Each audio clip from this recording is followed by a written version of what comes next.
Vamos a dar a ti comienzo y a se este pregunta, tiempo esto no se dice en voz para alta, en voz baja, oye, ¿cómo es Dios? repaso Y nuestra de la respuesta lección del implícita es, yo texto. no tengo ni idea, tú haz lo que te dé la gana. No, ok, creo que no, por alguna razón no está viendo este, fácilmente esta parte. Pero bueno, vamos a dar comienzo, vamos a orar, ¿ok? Vamos a tener este tiempo de oración. Oremos. Amado Dios que estás en los cielos, gracias Señor por permitirnos tener este momento para poder tener este tiempo de estudio. Gracias Señor por darnos la vida, la oportunidad de estar reunidos. Quédate con nosotros hoy Señor y guíanos. Sé tú mismo quien nos pueda dirigir también nos pueda enseñar. Te lo pedimos por ti. Amén. Muy bien. Lección número 11. El santuario en el del nuevo pacto.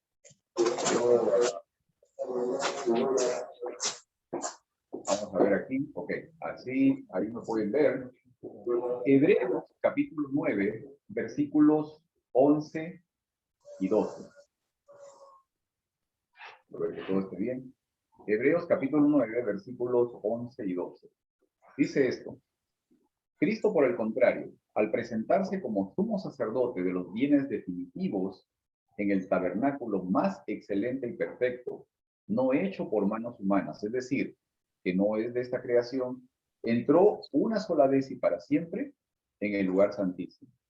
No lo hizo con sangre de machos cabríos y becerros, sino con su propia sangre, logrando así un rescate eterno.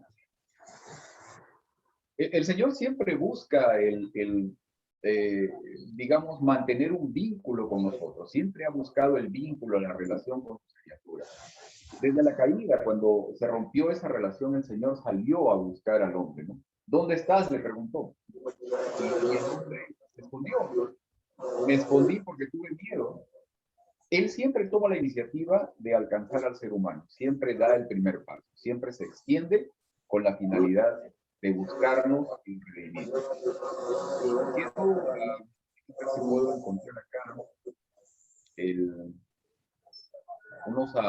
unas diapositivas que quiero compartir con ustedes para poder mostrar lo que quiero que podamos ver esta mañana. ¿Entendés?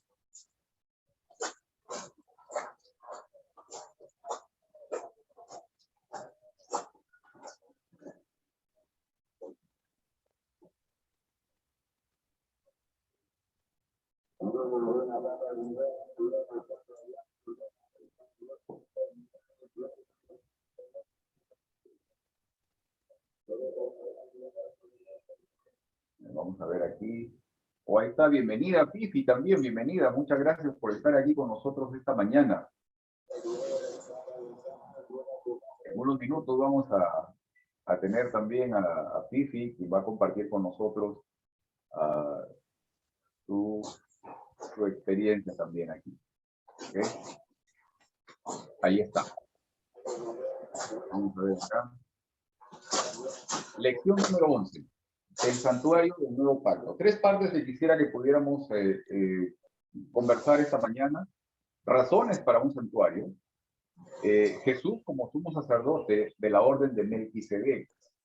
Y Jesús, nuestro representante en el santuario celestial. Razones para un santuario, ¿no? Éxodo capítulo 25, versículo 8. Dice: después me harán un santuario para que yo habite entre ustedes.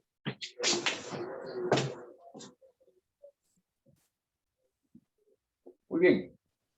Vamos a cambiar aquí esto. Listo. Razones para un santuario. El Señor expresa en este versículo que leímos de Éxodo, expresa orden y expresa intención.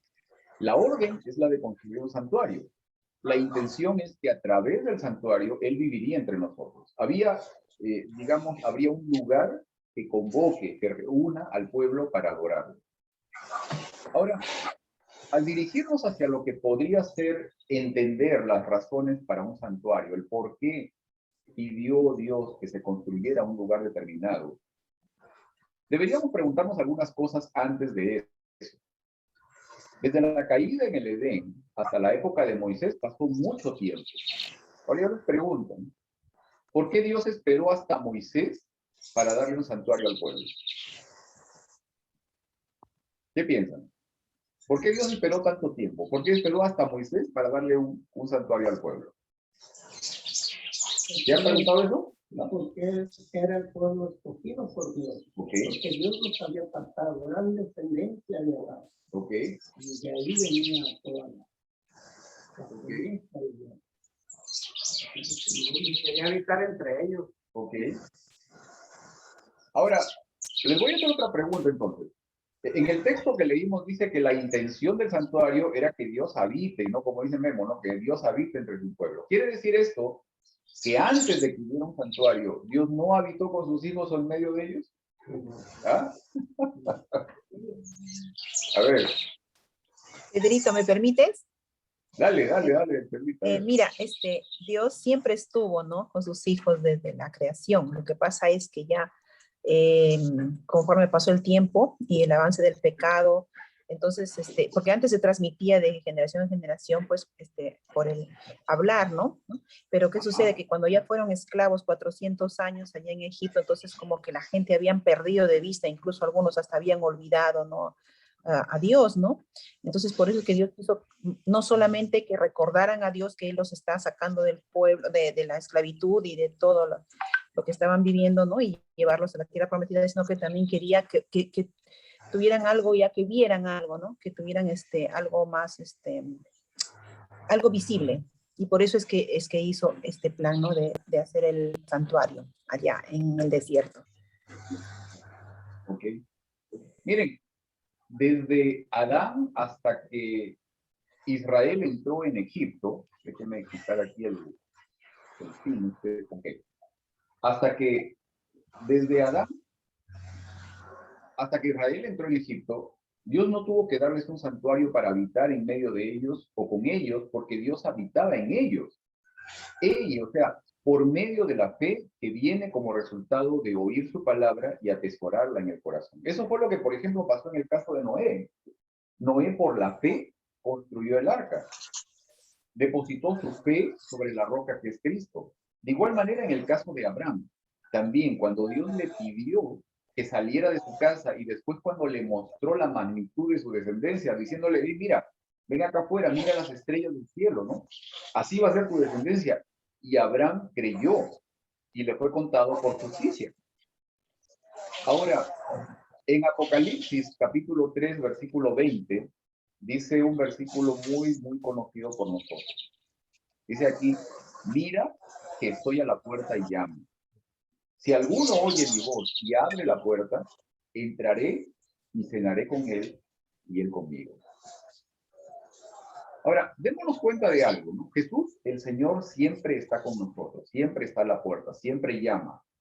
Pero Él no solamente quiere estar con nosotros, Él quiere estar en nosotros. ¿Qué pasos, qué consejos, qué principios son los que me da el Señor para hacer realidad esta bendición de que Él no solamente esté conmigo, sino que esté en mí? Lo que acabamos de leer en este versículo, ¿no? ¿Qué principios, qué pasos son los que el Señor me recomienda para que no solamente esté allí Él a la puerta llamando, ¿no? Sino que Él pueda entrar y estar aquí conmigo, ¿no? Conmigo, ahí mismo. ¿Qué consejos son los que da? Que abramos nuestro corazón. ¿Ah? ¿Qué dice ahí? Oye su palabra. Porque Él está ahí a la puerta, ¿no? Y llama, y dice, el que oye mi voz, ¿no? Y entonces, una vez que oímos, ¿qué más? ¿Cuál es el otro paso? Abrir la puerta de nuestro corazón. Y entonces, permitirle a Él entrar también en nuestras vidas. Ahora, piensa conmigo, si Jesús les pide a los israelitas que le hagan un santuario para habitar en medio de ellos o con ellos, porque ellos en realidad lo habían sacado de su corazón. Entonces, ¿qué te dice esto a ti respecto del santuario? ¿Cuál era el propósito del santuario? A la luz de Apocalipsis 3:20, lo que acabamos de leer, ¿no? El hecho de que, hey, aquí yo estoy a la puerta y llamo, ¿no? Si alguno oye mi voz, pues, y abre la puerta, entonces voy a entrar, ¿no? ¿Dónde quiere habitar Dios? En nosotros. No solamente quiere estar con nosotros, digamos, en medio de nosotros, quiere estar en cada uno de nosotros. Dios quiere habitar en nosotros, en nuestro corazón. Y no precisamente en un santuario donde solo puede estar con nosotros, ¿no? Ahora te pregunto esto, si Israel hubiera aceptado vivir por fe en la palabra de Dios y no por sus obras, ¿el santuario hubiera sido dado? Bueno, no lo sabemos exactamente. ¿Okay? Ahora, en la actualidad, ubiquémonos en un contexto actual, ¿no? Presente, en mi realidad, 2021. ¿Es necesario un templo para adorar a Dios? Pregunto esto nuevamente, miren, ¿depende mi espiritualidad o mi relación con Dios de que yo deba asistir a un templo o a una iglesia? A ver, los que están en Perú y que tienen la iglesia cerrada, ¿no? ¿Ah? ¿Qué dicen? A ver. Los templos cada uno. Diga, hermano, diga. Yo creo porque lo que dice, mira, donde estará uno o dos reunidos, ahí estaré. Ajá, O sea que no necesitamos ir a un santuario en sí, ok. pero también hay que tener cuidado porque Pablo dice, no ir al templo como no dejarlo de la. Ok, entonces. Ajá. A ver, hermana Nájera, que tiene la mano levantada ahí. No, nomás decir que Jesús dijo que tenemos que ir a la iglesia. Como a él, como le dicen, dice, la moneda. Y ahora Ya, yo tengo una reunión. Hoy nos pasamos. Ya, listo. Ya, la señora levanta. Yo madrugué a Lima. En un año se discutió la costumbre, no sabemos, pero está mal que no vengan a la iglesia, porque aquí sabemos que venimos a tener un encuentro con Dios, porque eso es lo que Él quiere, tener un encuentro con nosotros, por eso Él hizo un santuario, y la iglesia es un santuario. Alrededor de la iglesia es, para mí, siempre ha sido así. Los atrios son alrededor de la iglesia y en todas partes debemos de comportarnos bien, adentro y afuera. Okay. Esté alrededor de la iglesia, porque Dios, para algo, se hizo la iglesia.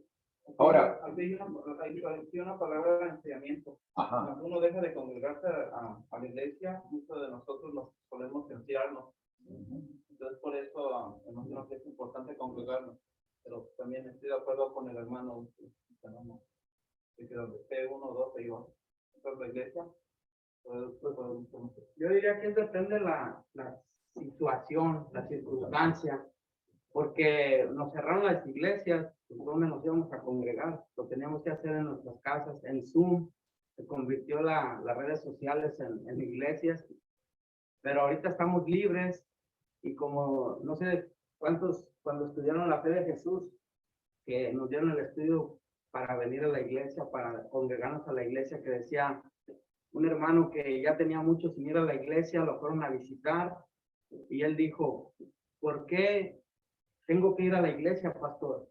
El pastor lo único que hizo fue, tenía la chimenea prendida, sacó un carbón de la chimenea y el carbón se apagó. Dice, para eso tenemos que ir a la iglesia, para mantenernos calientes, mantenernos, porque sí sirve, la verdad que sirve, ayuda mucho venir a la iglesia.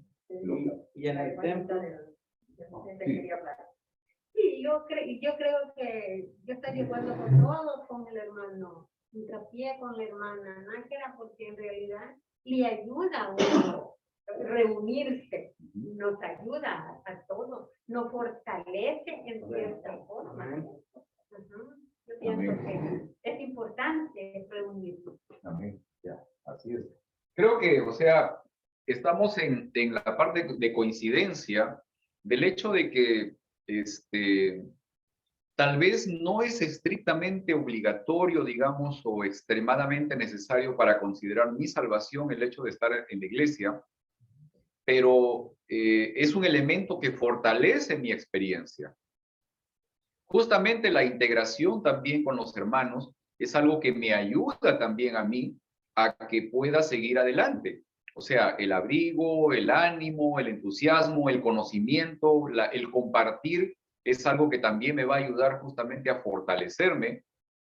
Ahora, la otra parte que se ha estado comentando aquí en este momento ha sido de que no necesariamente debemos reunirnos quizás en un edificio físico, ¿no? Estamos utilizando, por ejemplo, ahora este medio, ¿no? Que es un templo también, o sea, este medio virtual por el cual nos comunicamos, estamos interactuando, estamos conversando. Hay personas, hay hermanos que están en otras partes, ¿no? En otros países, están lejos, ¿no? Pero igual estamos integrados en este momento porque Dios nos une, ¿ok? Esa es la parte fundamental, ¿ok? Yo tenía acá un par de preguntas más. El santuario en su momento serviría como un lugar, ¿no?, que atraiga al mundo para poder recibir el conocimiento de la verdad. Con el tiempo, el templo tiene la función de ser un lugar de adoración y también de aprendizaje. También un lugar para compartir y para testificar, ¿no? También para poder dar al necesitado. Estas son cosas muy importantes. Ahora, en el presente, ¿no? Y como les digo, en medio de la situación en la que estamos viviendo, ¿no?, tal vez un templo no es necesariamente obligatorio para poder compartir a Cristo, ¿no? O sea, lo podemos hacer en cualquier momento, en cualquier parte. Sin embargo, reconocemos los beneficios que tiene el poder estar reunidos también. Claro, cuando hay un lugar físico donde podemos hacerlo, ¿no? ¿Ok? En este momento yo quería invitar a Fifi. Ahí está Fiorella. Quiero presentarla, a ver, vamos a ver si Fifi prende su cámara. Entonces, ahí está. Muy bien. Para poder darle tiempo, porque ella tiene algo que compartir con nosotros. Así que, adelante, Fifi, te estamos escuchando. Hola, gracias. ¿Me escuchan bien? Excelente. Okay. Bueno, mi nombre es Fiorella, o Fifi, y solo les iba a compartir un pedacito de mi historia hoy día. Bueno, puedo empezar con que yo soy una planificadora. Me gusta planear todo. Tengo mi agenda, mi lista de cosas que tengo que hacer cada día y así trabajo yo. Y cuando tenía 16 años, yo vivía en Perú con mi familia y tenía todo mi plan para mi futuro. Estaba graduándome de secundaria, de high school, y mi plan era aplicar a la escuela de medicina, estudiar en la Universidad Peruana de la Unión. Ya sabía dónde iba a vivir, hasta sabía dónde quería trabajar una vez que me gradué, y tenía todos estos planes para el futuro. Y en esa transición entre la secundaria y la universidad, mi familia recibió una carta de la Embajada de Estados Unidos diciendo de que nuestra aplicación para la residencia, que era una aplicación que mi tía había enviado como 10 años antes y ya nos habíamos olvidado de eso, eh, nos dijeron que había sido aprobada y que teníamos 4 meses para entrar al país y para mudarnos, si no la perdíamos. Obviamente fue una decisión muy, muy grande que tomar en muy poco tiempo. Así que después de bastante oración, mi familia decidió hacerlo, tomar la oportunidad y venir para acá. Pero en resumen, mis papás tuvieron que volver a Perú varias veces por trabajo y todos los pendientes. Y mis hermanos eran menores que yo, así que ellos fueron con mis papás. Y yo era la única que tenía la edad suficiente para quedarme aquí, entonces me quedé sola a los 16 años con unos tíos, los cuales yo no era muy cercana en ese tiempo, no los conocía mucho, así que era una tía que se casó con un americano, así que yo ni siquiera podía comunicarme bien con ellos. Y me acuerdo que cuando mis papás me dejaron por primera vez y se fueron para el aeropuerto para volver a Perú, sentí algo adentro de mí, no puedo explicarlo, que se rompió, rompió, como que se quebró y solo me acuerdo haber llorado por lo menos 4 o 5 horas sin parar. Y mientras lloraba, sentía de que ese dolor que estaba sintiendo nunca iba a pasar, de que eso era todo y que no había salida. Entonces, en medio de ese dolor, me acuerdo hablar con Dios. Ni siquiera era una oración así bonita, era la oración más desordenada que pueden imaginarse. En medio de lágrimas, empecé a hablar con Dios y a decirle, no entiendo, o sea, yo tenía un plan, todo lo que yo tenía en mi mente sonaba bien. Tenía la universidad ahí al lado de mi casa, mis papás tenían buenos trabajos, tenía amigos, tenía una familia en la iglesia y no entiendo por qué todo eso se destrozó así de rápido. Tengo 16 y estoy sola, no tengo a mis papás conmigo, no tengo amigos acá, no conozco a nadie y estoy con esta familia que apenas me puedo comunicar con ellos. Am, y me acuerdo terminar esa oración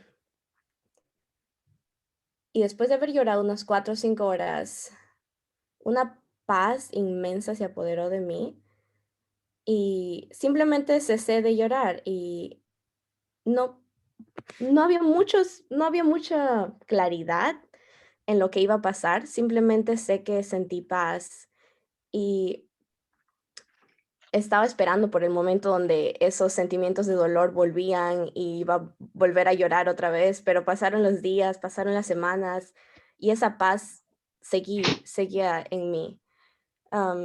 Y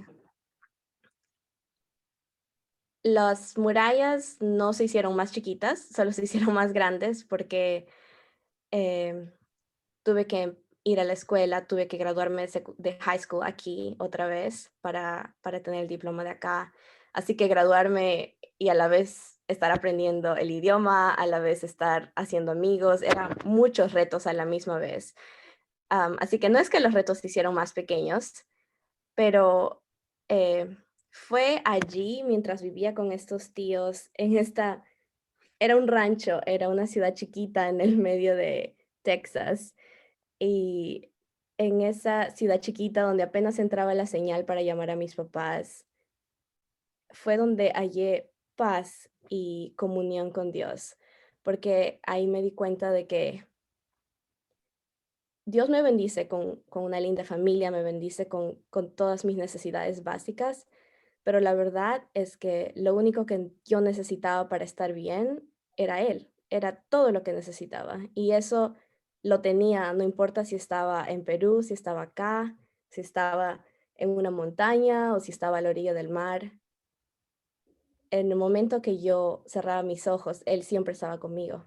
Y, y eso fue lo que me empujó a seguir.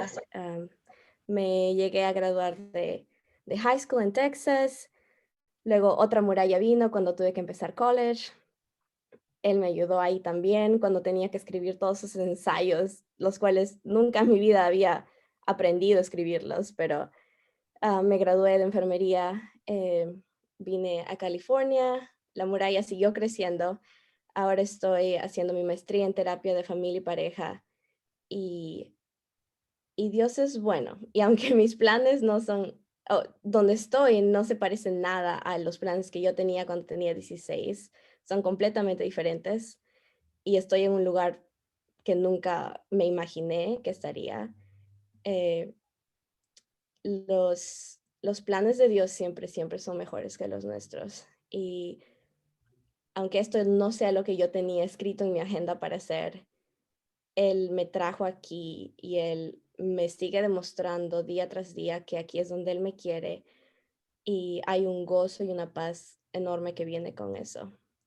Así que tengo aún mucho que recorrer, soy joven todavía, pero mi meta es hacerlo o seguir haciéndolo en la forma que lo he estado haciendo y es acudir a Él y solo depender de Él porque no podemos depender de nadie más que en Él lo tenemos todo.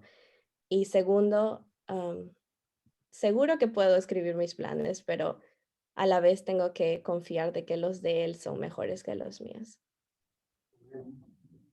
Amén, amén. Gracias, Fifi. Y este es el momento de las preguntas. Si tienen alguna pregunta, por favor, no vacilen de inmediato en poderlas hacer. A ver, pregúntale, hermano. Sí, Fiorella.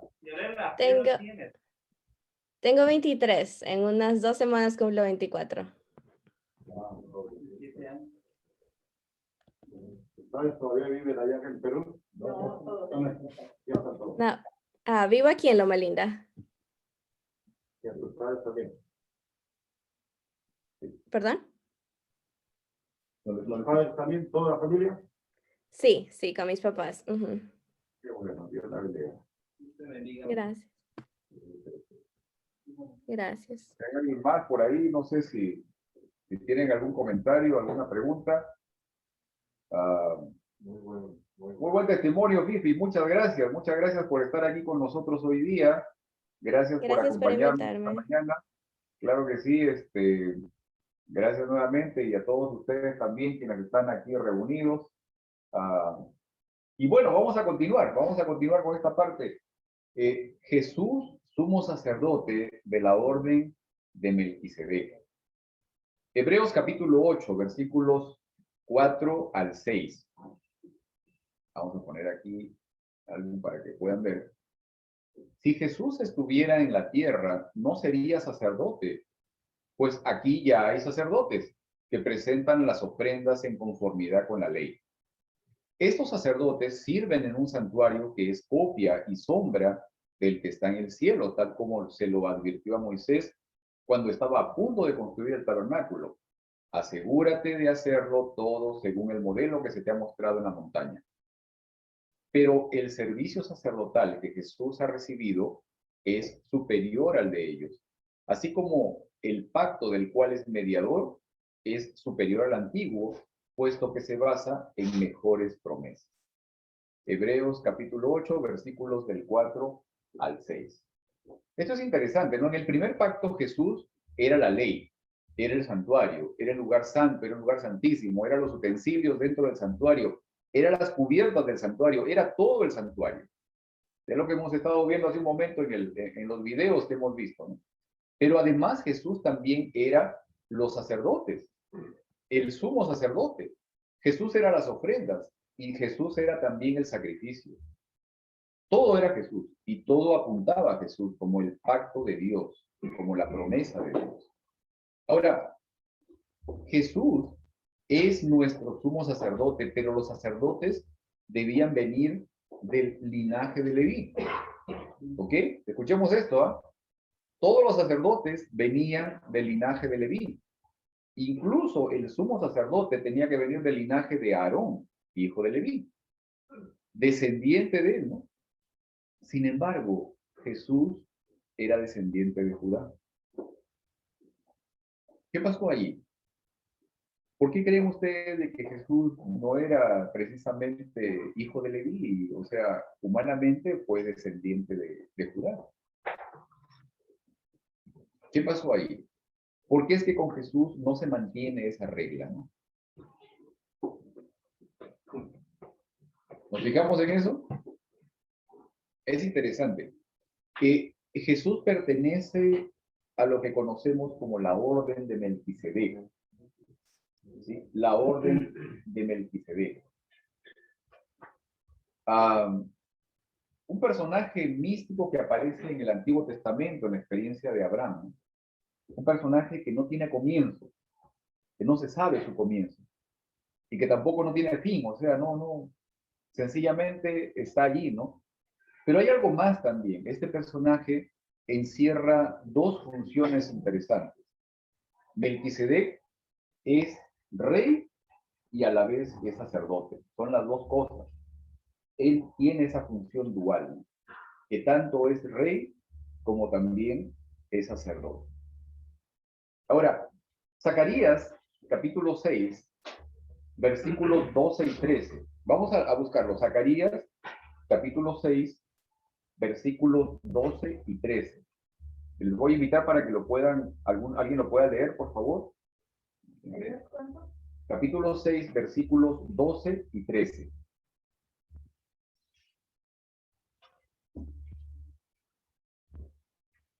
Y le hablarás diciendo así, ha hablado Jehová de los ejércitos, diciendo, he aquí el varón cuyo nombre es el renuevo, el cual brotará de sus raíces y edificará el templo de Jehová. Él edificará el templo de Jehová y él llevará gloria y se sentará y dominará en su trono y habrá sacerdote a su lado y consejo de paz habrá en ambos. Ajá, ok. Ahora, yo les pregunto, ¿no? Esto. ¿Quién es el renuevo? El renuevo de Jehová, que es lo que menciona. Isaías también lo mencionó. Recordemos en el trimestre pasado que hemos estado estudiando Isaías, hablamos de esta parte, ¿no? Hablamos del renuevo de Jehová y del descendiente de David y todo lo demás, ¿no? ¿De quién está hablando? De Jesús. De Jesús. Punto. Ok, pero acá dice que va a cumplir algo. Dice que él va a construir el templo. Eso me recuerda a las palabras de Jesús cuando dijo que en 3 días lo levantaría o lo reconstruiría el templo, ¿no? Excelente, Memo. Ahí está la idea. Vamos a ver, bien. Este renuevo, ok, del que menciona Zacarías es el Señor Jesús. Él es el renuevo que desciende de David. A la vez es interesante que él mismo conjuga dos funciones, ¿no? Es el mismo renuevo, el mismo Jesús conjuga las funciones de ser rey y a la vez de ser sacerdote, porque proviene del linaje de David, pero a la vez también es sacerdote.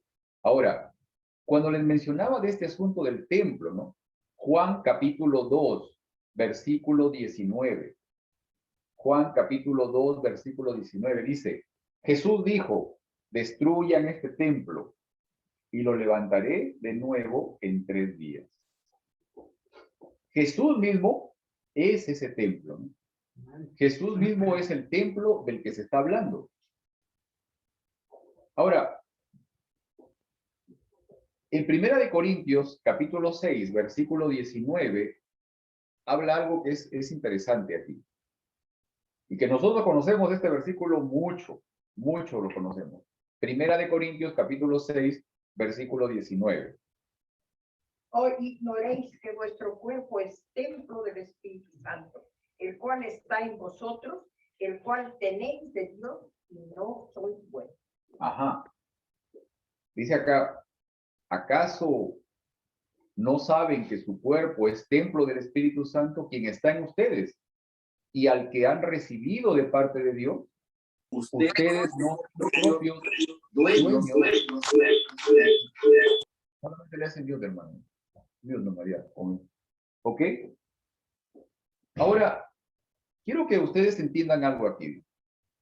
¿En qué medida el ser una vez más conscientes de la santidad que representa la presencia de Dios en mí, qué responsabilidad tengo yo con el santuario que Dios me da y que quiere que sea el lugar donde Él mismo habite? Estamos hablando de nuestro cuerpo ahora. ¿Se dan cuenta? ¿Qué responsabilidad tengo yo? ¿Qué consideraciones? ¿Qué responsabilidad me entrega el ser consciente de tan grande privilegio?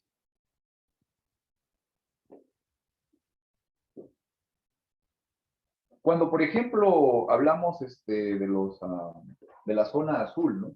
La zona azul, por ejemplo, acá en Loma Linda, ¿no? Mucho de la gente que, digamos, practica vida sana, es gente que considera a su cuerpo como un templo, donde habita la presencia de Dios. En el principio de los tiempos, la relación, el vínculo entre Dios y sus criaturas fue tan estrecha que tanto Adán como Eva eran un santuario en el que habitaba la presencia del Señor. Y ese fue el propósito de Dios, ¿no? El de poder vivir estrechamente ligado con cada uno de sus hijos, ¿no? Con cada una de sus criaturas. Para vivir en un eterno descanso, en un eterno sábado, ¿no? Ese era el propósito. Sin embargo, la entrada del pecado sacó a Dios de nosotros, o podríamos decir que sacó a Dios de su santuario y bloqueó el acceso cerró la puerta a Dios para poder habitar nuevamente en nosotros. Es por esta razón que Dios en el Sinaí les dio un santuario para que sirva de modelo, para que sirva de parábola, ¿no? Para que sirva de ilustración de lo que Dios iba a hacer para volver a habitar nuevamente en cada uno de nosotros. Es de esta manera, a través de este tabernáculo, que Dios quería mostrarle al hombre que haría de Jesús un santuario donde pudiera habitar nuevamente y que por medio de la fe en Cristo Jesús y de aceptar sus méritos, entonces Dios puede habitar también en cada uno de nosotros. ¿Sí? ¿Tenemos alguna pregunta aquí en este punto? ¿En este momento? Muy bien, parte número 3. Jesús, nuestro representante en el santuario celestial. Hebreos capítulo 9, versículos 24 al 28. Hebreos capítulo 9, versículos 24 al 28.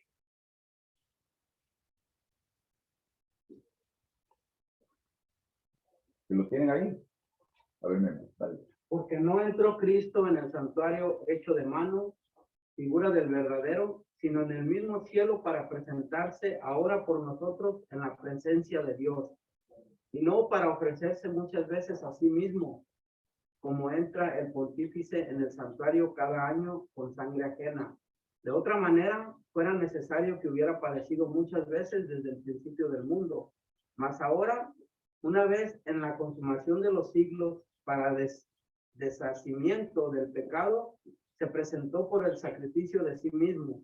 Y de la manera que está establecido a los hombres que mueran una vez y después el juicio, así también Cristo fue ofrecido una vez para agotar los pecados de muchos, y la segunda vez sin pecado será visto de los que le esperan para salud. Muy bien.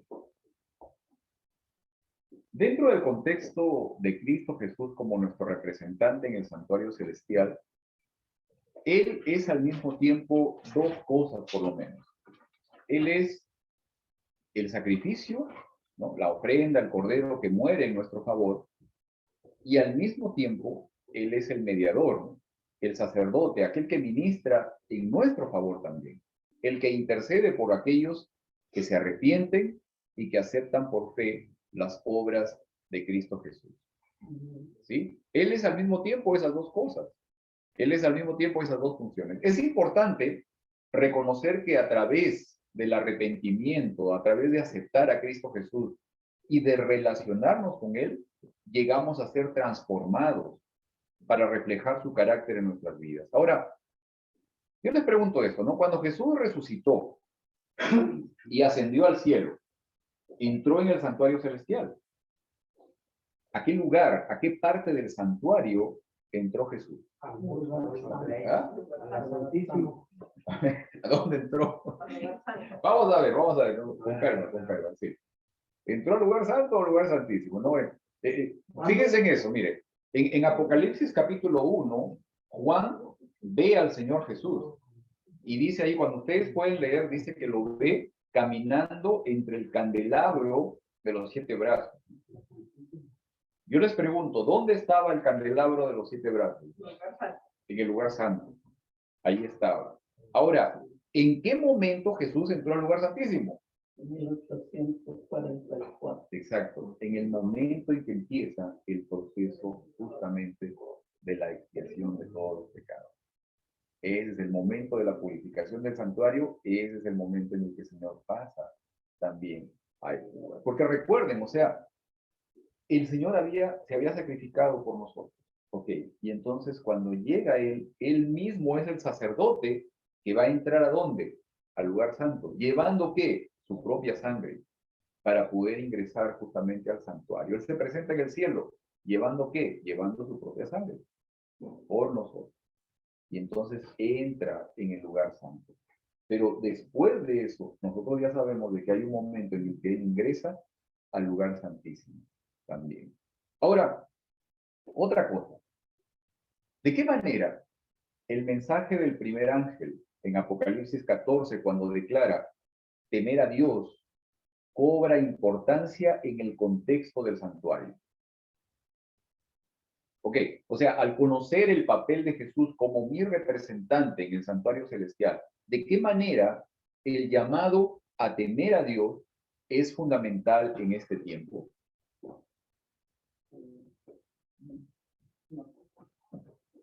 Ok, ubiquémonos otra vez. ¿Cómo es de que este llamado que hace el ángel, temer a Dios, se hace importante cuando yo sé que Jesús mismo es mi representante en el santuario celestial? Tal vez vamos a una parte previa, ¿no? ¿Qué cosa es nuevamente? Y esto lo hemos visto antes, lo hemos visto ya 2 trimestres antes. ¿Qué es temer a Dios? Esto es fundamental. Esto es muy importante. ¿Qué es temer a Dios? ¿Y por qué es importante vivirlo cada día en este tiempo? Nuevamente, a ver, ¿qué cosa es temer a Dios? Vamos, todos los que están online también, ¿eh? Todos los que están online participen, no se queden mudos, ¿eh? Pedrito, significa temer a Dios, significa obedecer a Dios, tomarlo en cuenta, ¿no? Okay. Y respetarlo, ¿no? Lo que Él nos pide. Ok. Muy bien. Miren, eso es algo que yo les compartí antes. Quiero compartirlo siempre con ustedes porque es muy importante para nuestra vida diaria. El temer a Dios significa, por encima de todo, tomarlo a Él seriamente en tu vida, para hacerlo tu prioridad más importante. Generalmente en el día a día, ¿no? Estamos sobreocupados, estamos sobreagendados, apurados de una actividad a otra, que colocar a Dios en el centro de nuestras vidas es verdaderamente un desafío. Debido a las muchas distracciones, nosotros fácilmente descuidamos nuestra relación con Él. Aun cuando tengamos todo el conocimiento teológico, ¿no? que pensamos que necesitamos, recordemos que el evangelio del tiempo del fin pondrá a Dios primero, no importa el costo a nuestra agenda personal. ¿De qué manera práctica, en el presente, en el contexto de mi vida actual, logro permitir que Cristo sea el centro de mi vida y que habite en mí, al mismo tiempo que evito caer en algún tipo de legalismo? A ver, hablemos de cuestiones prácticas, ¿ok? Hablemos de cosas prácticas. ¿De qué manera práctica, en el presente, en el contexto de la actualidad, de mi vida diaria, logro yo permitir que Cristo sea el centro de mi vida y que habite en mí? Incluso recordar lo que escuchamos, lo que vimos en el versículo de Apocalipsis 3:20, ¿no? O sea, ¿de qué manera, de qué formas prácticas, de qué pasos tengo que dar yo para poder lograr esto, ¿no? Lo están buscando, ¿no? A ver, pensemos nuevamente, ¿de qué formas prácticas, no? ¿De qué formas prácticas puedo lograr yo hacer de Dios el centro de mi vida? Teniendo una relación fluida con Dios, teniendo una relación práctica, una relación diaria. Ok. ¿Qué pasos prácticos? O sea, de eso se trata, ¿no? Justamente, digamos, de salir de la teoría para poderlo ubicar dentro de un contexto de realidad, ¿no? ¿Qué cosas prácticas tengo que hacer yo para lograr estas cosas? Oración, Ok. lectura de la Biblia. Ok. Ahora, cuando hablamos, por ejemplo, de oración, o sea, porque ese es un tema también, digamos, que me puede llevar a diferentes cosas, ¿no? Por ejemplo, yo puedo acostumbrar a pedir la bendición por la comida, ¿no? Y es parte de mi oración. ¿Ok? Pero ¿de qué forma la oración se puede convertir realmente en un medio por el cual yo me enlazo con el Señor? Como dice, hablando con Dios, ¿Ok? directamente con Él, como amigo, contando nuestros problemas, nuestras inquietudes.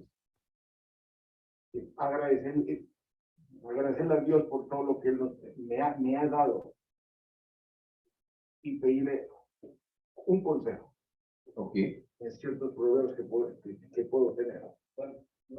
También podemos recordar el testimonio de Vicky. Dice que ella tuvo una oración desordenada y no era desordenada, era una conversación fluida con Dios. Ella le contó todo lo que sentía. Tuve mis planes, Señor, ¿y dónde están estos? Le habló, le conversó íntimamente como un amigo. Y después, mire, ¿qué resultado? Obtuvo paz. mencionó que no hay oraciones, usted está mencionando la hermanita, lo difícil, que no hay oraciones desesperadas, sino conforme tú te estás hablando de corazón a Dios, ¿no? Ajá. A ver, Esthercita, más el micrófono, a ver, dale. Ahora sí, bueno, para mí una manera práctica me parece que es cuando tú cuentas a los que te rodean o con quienes te relacionas lo que Dios ha hecho por ti, ¿no? Y cómo, o sea, y la importancia que es Dios para en nuestra vida, ¿no? Eso me parece que es, ¿no? Aparte de la oración diaria, diaria me refiero aparte de las oraciones de los alimentos, ¿no? Tiene que ser una comunión diaria con Dios, ¿no? En todo lo que uno hace, ¿no? Entonces, eso me parece que es la manera, ¿no? Ok, excelente. Creo que aquí mi hermana Rivas también tenía quería algo comentar, ¿verdad? Yo pienso que es tener una dependencia total con Dios. Depender de Dios. ¿Alguna vez se han enamorado? Bueno, yo creo que aquí la mayoría nos hemos enamorado, ¿no? No sé si se recuerdan ustedes la época de novios, ¿no? Cuando andaba uno tratando de conquistar a la novia, dormía pensando en ella, se levantaba pensando en ella. Y eso, no sé si se puede entrelazar también, tener esa relación de... Alcanzar esa posibilidad, ¿no? Creo que es fundamental, o sea, este hecho de poder, como dice el comentario ¿no? De en realidad sí hacerlo el centro de nuestras vidas, ¿no? O sea, sí, como dice el hermano Plata, ¿no? Por ejemplo, enamorándonos de Jesús, ¿no? Como dice el hermano Rivas también, o sea, siendo dependientes de Él, ¿no? O sea, sabiendo de que nuestra vida es guiada por Él, ¿no? En la experiencia de Fide y de Fiorella, por ejemplo, ¿no? El asunto de que, hey, hago mis planes, ¿no? Algo que a mí también me pasa, o sea, yo también hago mis planes, pero Dios sabe qué planes son mejores para mí, o sea, y Él tiene planes mucho más grandes para mí en la vida, o sea, eso es realidad, ¿no? Mis planes pueden haberse quedado demasiado cortos con los que Él ha tenido para mi vida, por ejemplo, ¿no? Entonces, esas cosas son las que necesitamos poner en práctica cada día, ¿no? Ponerlas en acción cada día.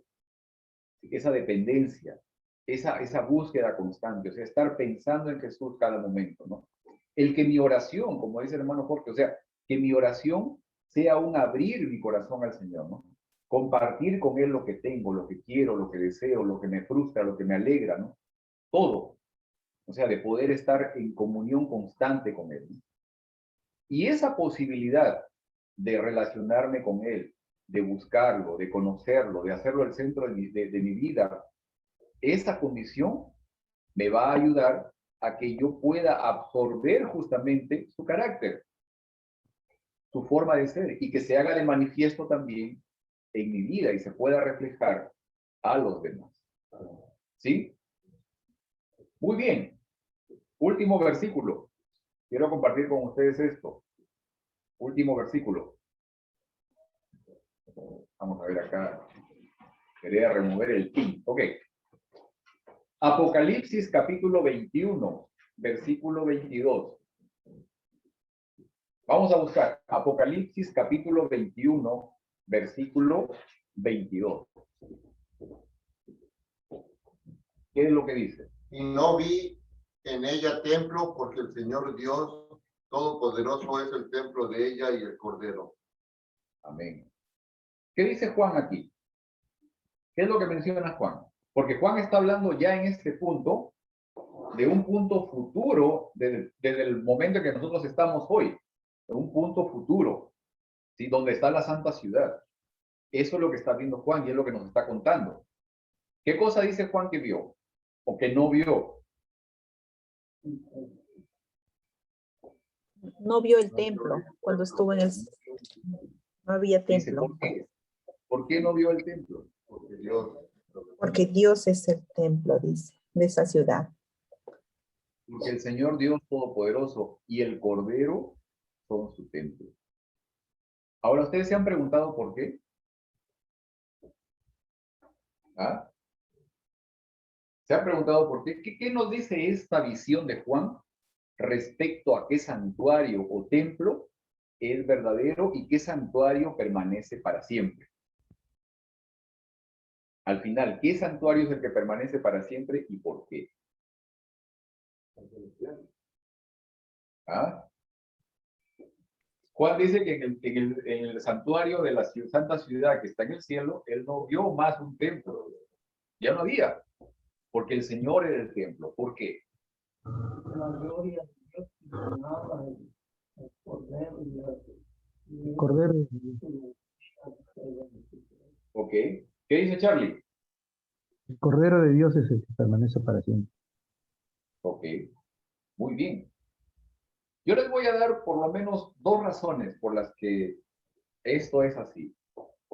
Si se fijan, el templo tenía o tiene la función dentro del proceso de lo que significa eliminación de pecados. Cuando ya no existe pecado, no hay necesidad más de un templo que nos sirva estar entrando en el tema, la parte del sacrificio, entrar al lugar santo y después al lugar santísimo, etcétera, etcétera. Ya no hay necesidad de eso, porque ya se terminó el pecado, ¿cierto? Muy bien. Pero otra razón más, ¿cómo era al principio? Con Adán y Eva. No había templo, porque el Señor habitaba en ellos. Habitaba con ellos y habitaba en ellos. El Señor era el templo. Y cada uno de ellos, o sea, Adán, Eva, ellos vivían en una dependencia completa con el Señor. Así como fue al principio, ese es el propósito de Dios para el final del tiempo. Así, exactamente. Para que regresemos a nuestro estado original. Muy bien. Y llegamos al final del estudio de esta semana y espero que hayamos podido entender que nuestra creencia dentro del contexto del santuario es fundamental, es muy importante, pero sobre todo es importante reconocer que cada parte, cada elemento, cada actor dentro de las actividades que se describen en el santuario israelita, que era sombra del verdadero santuario que está en el cielo, todo ello apunta a Cristo Jesús y su función en la redención de la humanidad. Debemos recordar también que como parte del nuevo pacto, nuestra relación con el Señor se hace fundamental. Hacerlo a Él el centro de nuestras vidas, nuestra prioridad, lo más importante cada día. Oír su voz que dice, he aquí estoy a la puerta y llamo. Y si alguno oye mi voz y abre la puerta, entraré y cenaré con él y él conmigo. En este proceso de relación y de consecuente transformación, entendemos que una vez eliminado, una vez borrado el pecado del universo, permanecerá un santuario. El Señor y el Cordero serán nuestro templo, nuestro santuario, para que de esa manera, como fue al principio del mundo, podamos vivir unidos de forma constante con nuestro Creador. Que el Señor te bendiga y te espero la próxima semana. Quiero hacerte recordar que este tiempo de la lección es una oportunidad para que podamos aprender más de Cristo y de su Padre quien lo envió a este mundo.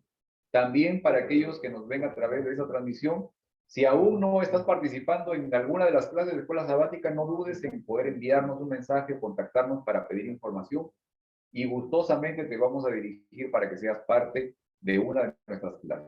Podemos invitar a nuestros amigos y familiares a participar de este estudio y sintámonos libres de poder compartir durante los minutos que tenemos nuestras opiniones, experiencias, preguntas, las que deseemos. También quiero recordarles que luego les enviaré a los miembros de esta clase el link para que puedan ver este repaso de hoy en mi canal de YouTube y no olviden suscribirse y hacerle like y compartirlo con sus amigos y familiares. Vamos a abrir nuestras cámaras para poder hacer despedida en este momento. Gracias, Patti, por estar con nosotros. Muchas gracias. Gracias a Estercita también. Muchas gracias, Miguel, por estar acompañándonos hoy. Un abrazo. Charlie. Por ahí está Chanito también. Chanito, un abrazo también por estar con nosotros. Debly también. Feliz sábado, David, gracias. Gracias por estar con nosotros hoy día también. Don Lucio, buenas tardes, feliz sábado también. Y acá Lucia también, un abrazo, Lucio, por estar acompañándonos también. Claro que sí, gracias por estar con nosotros. ¿Ok? Y acá todos los que están presentes, voy a girar aquí la cámara. Por ahí está el hermano Plata, está Checo también, está mi mamá y mi papá, está también la hermana Nájera, el hermano Nájera, Prisciliano Nájera, Y después está aquí el hermano Hincapié, hermano Jorge Hincapié, por ahí estaba Memo ahorita, ahí está Memo.